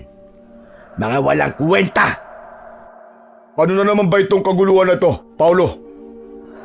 Lahat kami ay napatingin sa gawi ng lalaking nagsalita sa aming likuran. Nakita ko ang isang lalaki na nakasumblero ng kulay itim. Nakasiksik sa kanyang bibig ang tabako. Malaki ang kanyang tiyan at marami ang mga kasamang lalaki na may malaki rin na mga pangangatawan. Ng mga oras na yon ay natitiyak ko na siya na ang sinasabi nilang si Boss Ato, ang tinatawag na Panginoon ni Kapitan Paulo. Boss Ato, nakita nila kami na pinapatay ang 2 mangingisda na umahad lang sa ating organisasyon. Kaya wala na ako nagawa, kundi ang dalhin sila rito. Ganun ba? Sino ba mga yan? Mag-ama po sila. Testigo sila, Boss Ato. Huwag po kayo mag-alala. Wala naman po nakakita sa pagkuha namin sa kanila eh. Nilapitan ni Boss Ato si tatay at iniangat niya ang baba ng aking ama. Kinausap niya si tatay. Ikaw pala ang humahad lang sa mga plano ko. Kilala kita eh. Ikaw ang asawa ni Lydia, tama ba? Nanlaki ang aking mga mata nang marinig ko yon mula kay Boss Ato. Hindi ko alam kung paano niya nakilala ang aking ina. Magtatanong sana ako nang biglang kinuha niya ang tabako at walang ano-ano ay pinaso niya ang leeg ni tatay. Umusok yon kasabay ng pagsigaw ni tatay. Kaya nagpabiglas ako sa pagkakahawak ng 2 lalaki sa akin at dumapit ako sa aking ama. Tama na po! Huwag niyo po saktan ang tatay ko! Lumayo kayo sa kanya! Umalingaw-ngaw din ang pagmamakaawa ng mga lalaking nasa loob ng kulungan. Ngunit hindi sila pinakinggan ni Boss Ato. Nang makita ko na pinapasok pa rin niya ang leg ni tatay, kinagat ko ang kanyang kamay, saka itinulak ko siya ng malakas. Muntik siyang bumagsak sa lupa. Mabuti na lang na alalayan siya ng kanyang mga tauhan. Ngunit pagtayo niya ay kagad niya akong sinampal. Bumagsak ako sa lupa at naramdaman ko ang pag-iinit ng aking labi. Kahit masakit ang katawan ni tatay, pinilit niyang lumapit sa akin para protektahan ako laban kay Boss Ato. Ako na lang nasaktan nyo. Wag na ang anak ko. Sa susunod nasaktan ulit ako ng batang yan. Padadaliin ko na ang buhay niya. Sige, ipasok niyo sila sa kulungan. Isama niyo sila sa matandang si Tatay Quilino. Bigla kaming nilapitan ng mga tauhan ni Boss Ato at kinaladkad kami papasok sa loob ng isang kulungan. Madilim ang loob ng kulungan at naamoy ko ang mabahong singaw ng pagkain na napanis. Nang isara nila ang pinto ng kulungan, agad kong nilapitan si tatay at niyakap ang kanyang leeg. Tay, ayos lang po ba kayo? Kaya niyo po bang tumayo? Ayos lang ako, anak. Huwag mo kong alalahanin. Sino kayo? Bakit kayo dinala rito? Inilinga ko ang aking paningin at hinanap ang pinagmumulan ng boses. Nagmula yon sa madilim na sulok ng kulungan. Ang nakukulong dito ay pinahihirapan araw-araw. Ginagawa nila yon para sa pagsasagawa ng ritual sa muling pagsabog ng Bulkang Taal. Hindi sila mga tao. Halimaw sila, nakampo ng demonyo. Sa harap ng kulungan na to, makikita niyo kung sino ba talaga sila. Lolo, bakit po nila ginagawa yun? Tsaka kung hindi po sila tao, ano po ba sila? Hindi sumagot sa akin ang matandang kausap ko. Sa halip lumapit siya sa akin, kaya nakita ko ang kanyang itsura. Wala siyang damit pang itaas. Payat ang katawan at may kadena ang kanyang mga paa. Mahaba ang kanyang buhok na may bahid ng dugo sa balat. May suot siyang kwintas. Natakot ako sa kanya nang biglang napansin ko na parang nagliliwanag yun. Napasiksik ako sa aking ama na labis naman na ipinagtataka ng matanda. Bakit? May nakita ka ba sa akin? Para matakot ka? Kasi po, Tatang, ang kwintas niyo po, lumiliwanag po.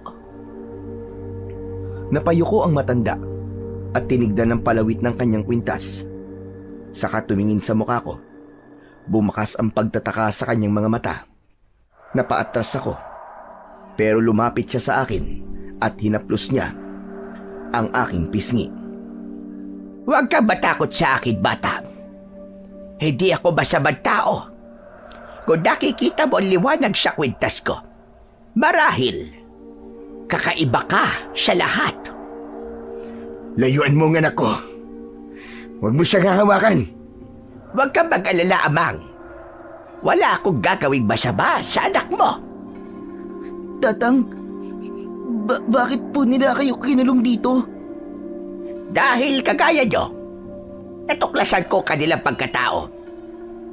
Mamaya lang, masasaksiyan nyo kung ano ang ibig ko sabihin. Hindi nagtagal, dumating ang mga tanod ni Kapitan Paulo. Kinuha nila ang matandang kausap ko. Pero lumaban si Lolo Quilino. Nagawa niyang pabagsakin ang mga ito. Pagkatapos yumuko ang matanda at kinapkapan niya ang katawan ng dalawang tanod. Hinubaran ng matanda ng jacket ang mga ito. Pero nagtaka ako at inihagis lamang niya yon sa isang sulok ng kulungan. Nang bumangon ng mga tanod, binugbog nila ang matanda.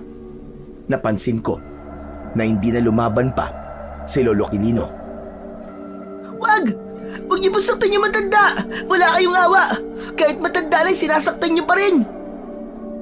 Dahil sa sinabi ko, tumigil sila sa kanilang ginagawa. Pero nagulat ako nang lumapit sa akin si Lolo Quilino. Niyakap niya ako ng maigpit, saka bumulong.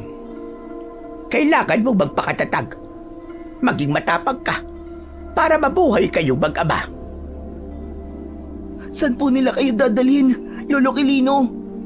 Pahihirapan nila ako para mapilitan akong ituro sa kanila ang kinalalagyan ng isang agimat. Hindi natapos ni Lolo Quilino ang kanyang sasabihin dahil kinaladkad na siya ng mga tanod para lumabas ng kulungan. Maya-maya pa ay dumating naman si Kapitan Paulo kasama si Boss Ato. May mahabang lamesa sa tapat ng aming kulungan. Nakita ko na sa pilitan nilang pinahiga roon ang isang bilanggo. Nagwawala ito at takot na takot. Naramdaman ko na may umiinit sa loob ng aking bulsa, kung saan ay naroon pa ang natitira kong mga bala ng tirador. Kumuha ako ng isa at itinutok ang tirador kay Kapitan Paulo. Pero nanlaki ang mga mata ko nang unti-unti silang nagpalit ng anyo. Naging isang aswang na may kalahating katawan ng tao at ang kanilang ulo ay sa baboy ramo. Walang awa nilang nilantakan ng katawan ng bilanggo. Nagkikikisay sa sakit ang biktima hanggang sa tuluyang mamatay yon. Halos mag-agawan ang dalawa sa paglantak sa lamang loob ng lalaki. Tay! Tay, tignan niyo po! Hindi na sila mga ordinaryong tao. Mga halimaw sila, Tay! Totoong mga aswang! Nangihina na napatayo si tatay at hinila niya ako palayo sa rehas ng kulungan. Pinanood namin kung paano nila sinipsip ang dugo ng kaawa-awang lalaki. Nanginginig ang aking tuhod nang dahil sa labis na takot. Habang hindi ko inaalis ang tingin sa kanilang mga ginagawa. Pambihira. Mga aswang sila, anak. Tamang sinabi ng matanda. Delikado tayo rito. Kailangan natin makatakas dito, anak, sa lalong madaling panahon. Pero Tay, paano po tayo makakatakas sa kanila? Saka Tay, ano pong uri sila ng aswang? Hindi ko alam, anak, kung anong uri sila ng aswang. Tay, paano na po tayo ngayon?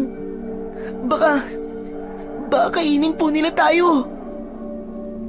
Hindi nagsalita si tatay. Hinintay niya na matapos ang mga aswang sa paglantak sa katawan ng kaawa-awang lalaki. Ang natirang parte na lamang ng katawan ng biktima isinilid ni Kapitan Paulo sa sako. at umalis sa lugar na yon. Lumapit naman sa amin si Boss Ato na nagbalik na sa dati niyang anyo bilang isang tao, habang ang sariwan dugo ay nakadikit pa rin sa kanyang dibdib at labi. Dinilaan niya muna ang kanyang kamay bago nagsalita. Napakasarap talaga ng karne at dugo ng tao. Walang kapantay ang lasa. Sulitin mo lang ang mga araw na nakakatikim pa kayo ng karne ng tao, hayop ka. Dahil nalalapit na ang katapusan mo. Huwag kang mag-alala. Malapit ko na kayong isunod. Humalakhak ng humalakhak si Boss Ato habang umaalis sa aming harapan. Hindi nagtagal ay bumalik naman si Lolo Quilino. Bugbog sarado ang matanda na halos hindi na niya maimulat ang kanyang mga mata. Nanghihina ang katawan na itinulak siya sa loob ng kulungan. Inalalayan namin siya ni tatay habang ang mga tanod na nagdala sa kanya ay ibinalik ang kadena sa paa ng matanda. Lolo Quilino, ayos lang po ba kayo? Bakit po nila kayo binubugbog? Pinipilit nila ako. Nasabihin sa kanila kung nasa nag-agimat ko. Balas lang nila. Dahil naipasa ko na yon sa taong itinakda, natatapos sa kanilang kasamaan. Po, sino naman po ang itinakda, Tatay Kalino? Ang tinutukoy ko ay ang iyong anak Perde. Siya ang itinakda para sa agimat. Kakaiba siya dahil nakikita niya ang liwanag sa aking kwintas. Magagamit niya ito laban sa aswang na awok. Aswang na awok? Aswang na awok po pala ang tawag sa mga aswang na yun. Tama po ba? Oo, Totoy. Sila ang mga nilalang na may kakayahang magpalit-palit ng anyo bilang isang baboy ramo. Teka, Tatay Quilino. Hindi po ako makapapayag na ipasa niyo po sa aking anak ang agimat ninyo. Anong pipiliin mo, Ferde?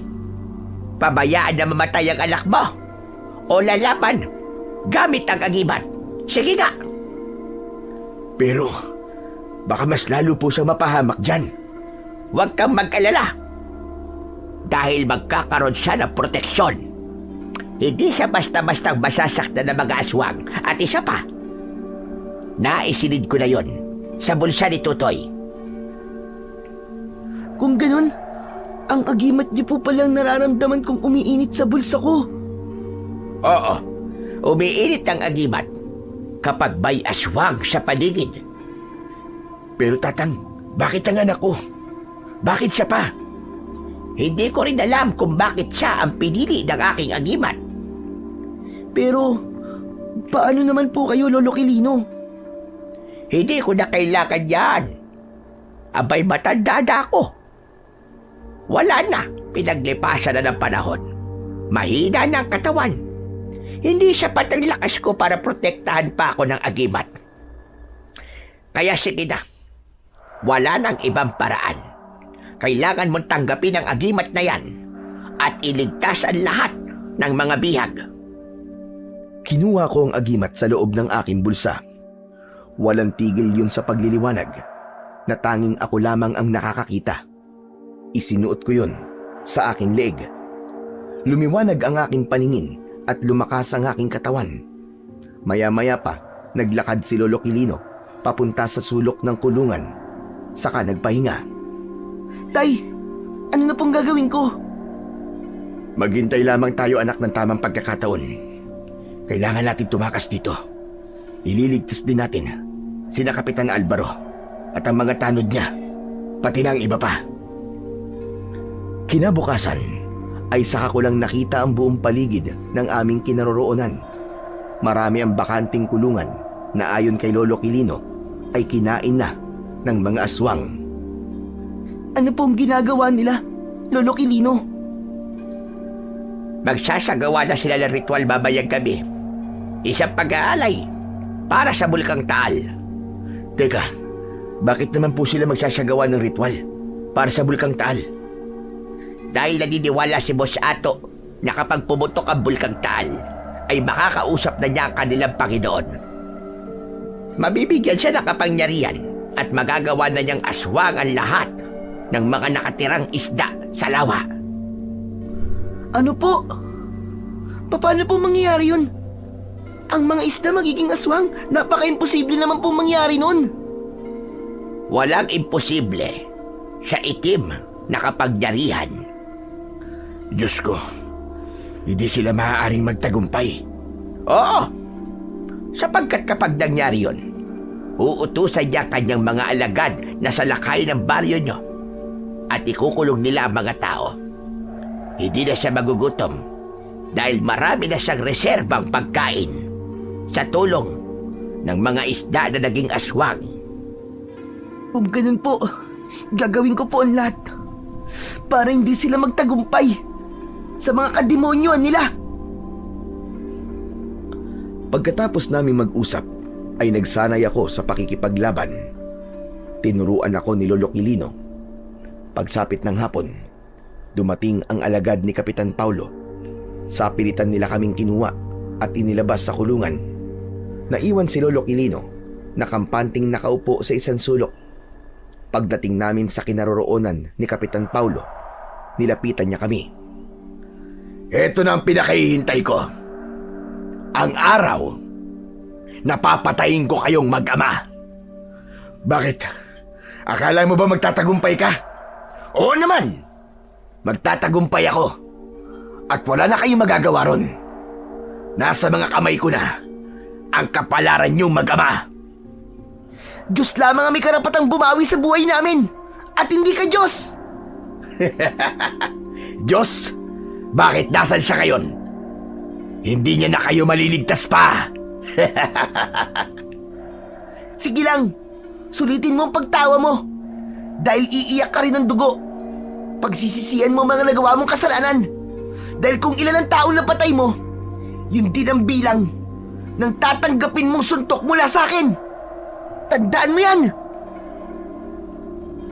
Dahil sa sinabi kong yun, lumapit sa akin si Kapitan Paulo. Sinuntok niya ako sa sikmura. Pero himalang hindi ako nasaktan. Nanatili akong nakatayo na parang walang nangyari habang hawak ako ng mga tanod niya sa tigkabila ang braso. Teka, ano nangyayari? Bakit hindi ka nasasaktan sa ginagawa ko? Dapat matakot ka na.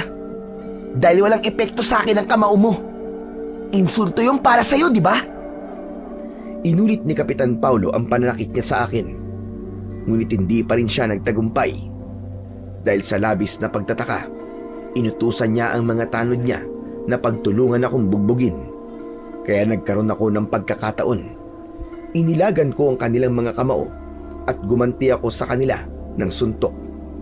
Tumalsik sila at bumalandra ang katawan sa kulungan. Humilos din ang aking ama. Nilabanan niya si Kapitan Paulo.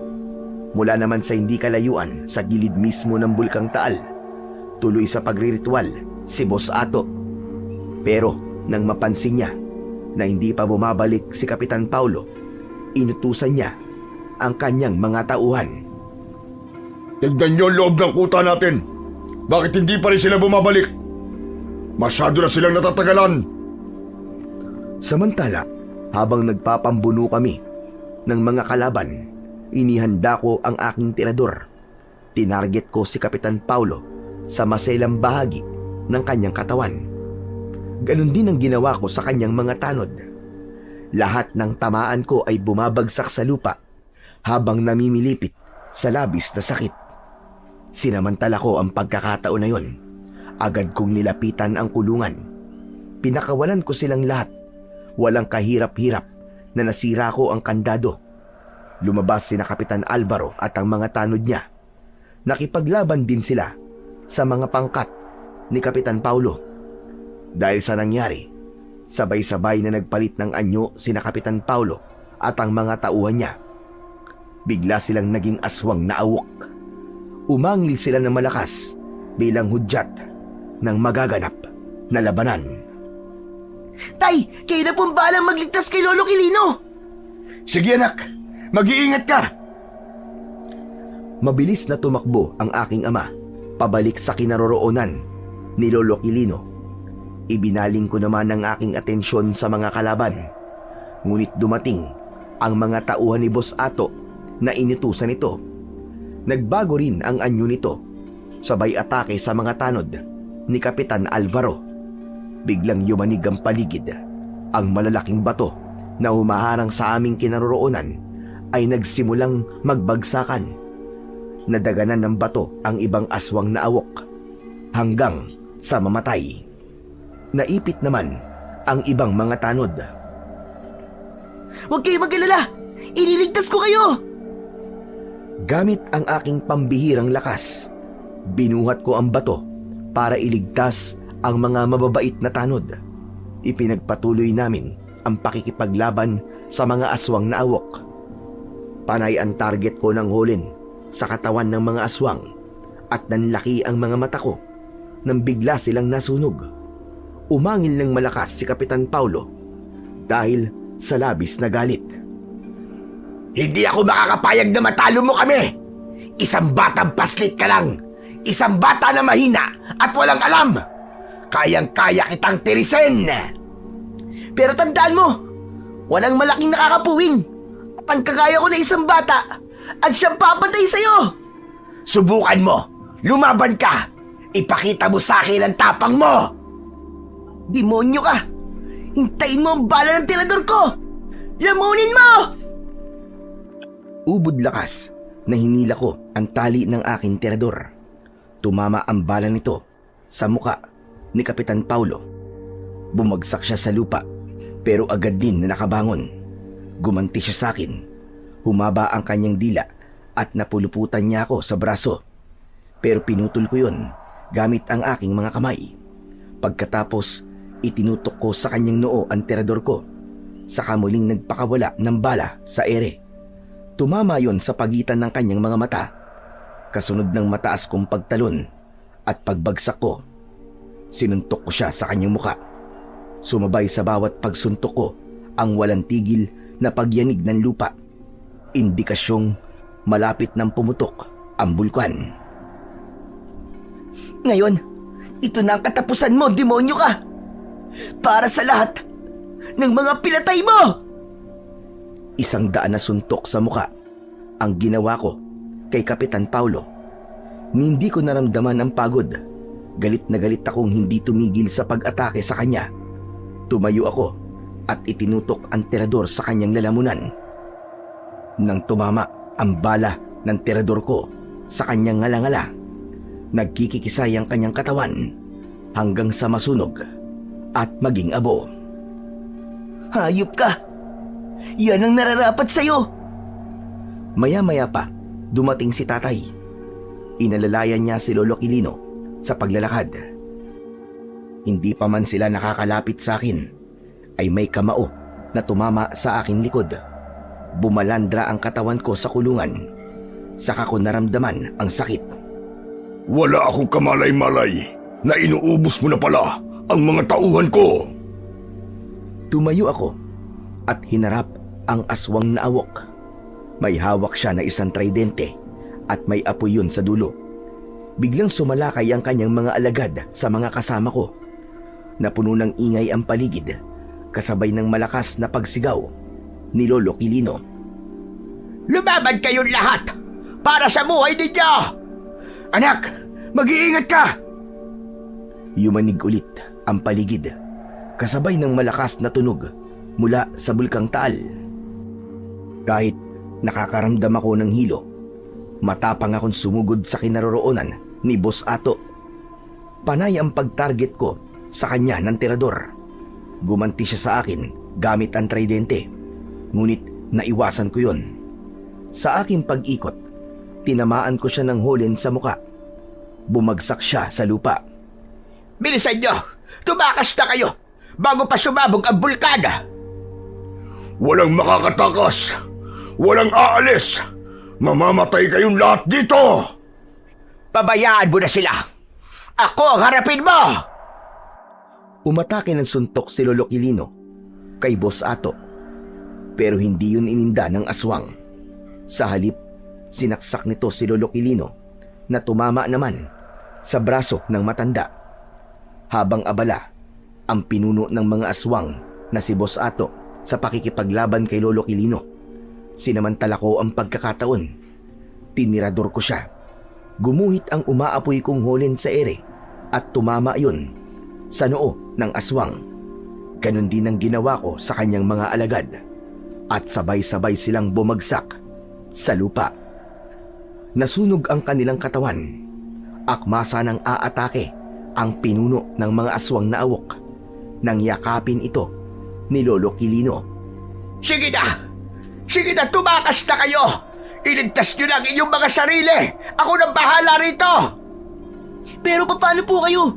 Hindi po namin kayo iiwan dito. Sige na, wala ng oras! Natatandaan mo ba ang sinabi ko sa'yo? Wala na, matanda na ako. At wala na sa isay ang buhay ko. Sa pagkakataong ito, magkakaroon ng kabuluhan ang magiging sakripisyo ko. Kaya sige na, tumakas na kayo! Naramdaman ko ang kamay ng aking ama sa braso ko. Hinila niya ako papalayo sa kinaroroonan ng mga ito habang hindi makaalis ang aswang sa pagkakayakap sa kanya ni Lolo Quilino. Anak, tara na! Malapit na sumabog ang bulkan! Sige na, tumakas na kayo! Iwan nyo na ako! Nang makawala ang aswang sa pagkakayakap ng matanda, ay binalak pa ni Boss Ato na sumugod sa amin. Pero hinila ni Lolo Quilino ang aswang. Sa huling pagkakataon, ibinala ko sa aking tirador ang huling holin sa bulsa ko. Pinatamaan ko siya sa mata, kaya bumagsak siya sa lupa. Saka ko nakita ang ginawa ni Lolo Quilino. Binuksan niya ang suot niyang jacket. Lumantad sa aking paningin ang maraming granadang nakadikit sa kanyang katawan. Nanlaki ang mga mata ko nang tanggalin niya ang isa sa mga pin ng granada sa kabila niyang kamay. Habang hawak ito, Halika na, anak! Halika na! wala na akong nagawa nang hilahin ako ni tatay papalayo sa kinaroroonan ni Lolo Quilino. Umagos ang aking mga luha. Hindi ko kayang makita na mamatay ang matanda. Lolo! Lolo, huwag niyo pong gawin to, Lolo! Sumama po kayo sa amin! Halika na, anak! Wala na tayong magagawa! Ang mga tanod at si Kapitan Alvaro ay nagmamadali ng sumakay sa bangka. Pagkalipas ng 3 minuto, sumabog ang lugar na yon, kasabay ng pagsabog ng Bulkang Taal. Halos habulin kami ng usok mula sa bulkan, ngunit sinikap namin na makalayo sa lugar na yon. Sunod-sunod ang pagsabog nun. Lolo Quilino! Lolo Quilino! Tay! Si Lolo Quilino, ibinawis po niya ang buhay niya para sa atin. Wala na tayong magagawa ron, anak. Patay na siya. Ngunit hindi masasayang ang sakripisyo at kabayanihan niya. Tay, alam niyo po ba tungkol sa plano niya? Yumuko si tatay nang tanungin ko siya. Alam ko na hindi rin naman niya kagustuhan ang nangyari sa matanda. Habang palayo kami sa kinaroroonan ng Bulkang Taal, narinig ko ang umiiyak na mga tanod na nailigtas namin. Nagpapasalamat sila dahil sa wakas ay makakauwi na sila sa kanilang pamilya. Anak, nalaman ko na si Boss Ato ang umampon kay Chichi. Pero ibinenta niya sa ibang kapatid mo sa mas mataas na halaga. Talaga po? Kaya po pala kilala kayo ni Boss Ato dahil alam niya na anak mo si Chichi. Pero paano niyo po nalaman? Dahil sinabi sa akin ni Tatay Quilino, huwag ka sana mabibigla. Pero ito kasi ang huli niyang kahilingan, ang sabihin sa'yo ang katotohanan kapag wala na siya. Ano po yun, Tay? Si Lolo Quilino, Siya ang nawawalang ama ni Lydia, ng nanay mo. Totoo mo siyang lolo, anak. Kaya niya naipasa sa iyo ang agimat dahil kadugo mo siya. Nakilala ka niya dahil sa agimat. Kaya ganun na lamang ang yakap niya sa iyo, anak. Nang mga sandaling yon ay parang tumigil ang oras ko. Hindi ko napansin kung paano kami nakarating sa pangpang ng lawa.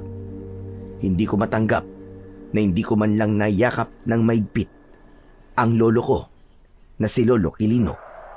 Bukod pa roon, isinakripisyo niya ang buhay niya para sa aming lahat. Hindi ko man lang siya nayakap ng maigpit, Tay. Dahil walang pagkakataon, anak. Masaya na si Tatay Quilino. Kaya huwag ka nang malungkot. Alagaan mo na lang mabuti ang naiwan niyang agimat sa'yo. Pagbaba namin sa bangka ay nakita namin na nakaabang ang maraming tao. Umiiyak sila at hindi makapaniwala na buhay pa ang kanilang kapamilya. Si nanay naman, karga niya si Chichi habang umiiyak. Diyos ko, totoo ba ito? Ang kapatid mo, Tutoy, bumalik na siya sa atin. Nalaman namin na isinauli si Chichi kay nanay. Mabuti na lang at ang nakabili sa aking kapatid ay merong mabuting puso. Bigla naman naming narinig ang malakas na pagsabog ng Bulkang Taal. Kaya magkakasama kaming lumikas sa lugar na yon. Nalaman din ni nanay na nakasama namin ang kanyang ama. Sobra siya nagpapasalamat sa ginawa ni Lolo Quilino para makaligtas kami. Pagkalipas ng 1 buwan, ay muling bumalik sa katahimikan ang pamumuhay namin sa baryo. Bumalik din sa tungkulin si Kapitan Alvaro. Binigyan niya kami ng pansamantalang hanap buhay habang hindi pa pwedeng mangisda sa lawa. Anak, bakit hindi ka pa natutulog? Anong iniisip mo? Naalala ko lang po si Lolo Quilino sa tuwing nakikita ko po ang agimat niya. Kahit sa maikli pong panahon, ipinadama niya po sa akin kung gaano niya po ako kamahal. Kahit ako nagulat din sa sinabi niya nang inililigtas ko siya sa kulungan. Nung una ayokong pumayag sa gusto niyang mangyari. Ngunit sinabi niya sa akin na may hawa na raw siya ng pagiging aswang. Ayaw niya na pumatay ng tao. Yun din siguro ang dahilan kung bakit kinailangan niyang gawin yun. Kaya po pala, natalo niya sa suntukan si Boss Ato. Mabuti na lang at hindi siya nagpalit ng anyo. Pero kahit papano, mananatili po siyang normal na tao sa paningin ng mga taong iniligtas niya. May dahilan ng bawat nangyayari, anak. Sana magsilbing aral sa'yo ang mga nangyaring yon. Lalo na ang pagsunod-sunod mo sa akin nang hindi ko alam. Pero Tay, nakatulong naman po ako, di ba? Oo nga, pero sana huwag mo nang uulitin yun, anak. Dahil hindi sa lahat ng oras ay may Tatay Quilino na magliligtas sa atin. Naiintindihan mo ba? Opo, Tay. Pasensya na po. Ang pag-uusap namin na yon ang nagsilbi kong alaala hanggang ngayon. Sa kasalukuyan ay meron na rin po akong sariling pamilya. Umalis po ako sa lugar namin at lumipat ako dito sa Maynila. Dito na kasi ako nakahanap ng trabaho bilang isang ophthalmologist o doktor sa mata. Nagsikap ako at nakapagtapos ng pag-aaral. Hanggang sa ngayon ay suot-suot ko pa rin ang aking agimat na ibinigay sa akin ng aking lolo. Nananatili sa akin ang kanyang alaala at pagsasakripisyo at kabayanihan para sa ikatatahimik at kaligtasan ng lahat. Marami nga po palang salamat, Sir Blair, sa walang sawa niyo pong pagbabasa ng aming mga kwento. Sana ay marami pa po kayong mailahad na istoryang kapupulutan ng aral sa buhay. Lubos pong nagpapasalamat, Tutoy.